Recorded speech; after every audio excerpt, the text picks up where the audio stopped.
Yan po ang stem corn o binatog sa Pilipinas. Yan.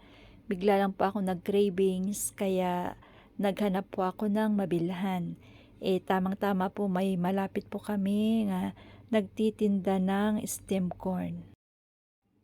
Yan, syempre, tumakbo na tayo sa ating malapit na bilihan ng binatog.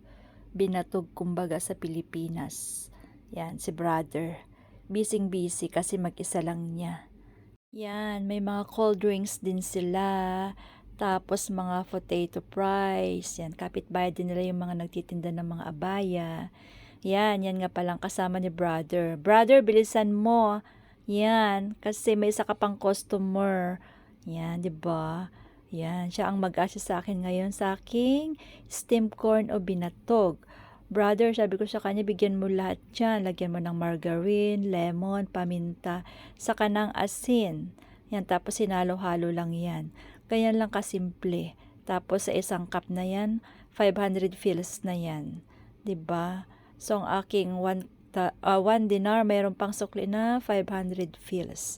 So, okay na rin siya. At least, craving satisfied.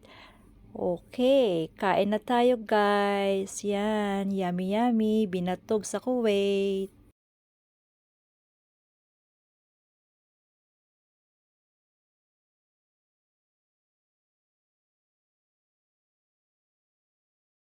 Tara, kain na po tayo.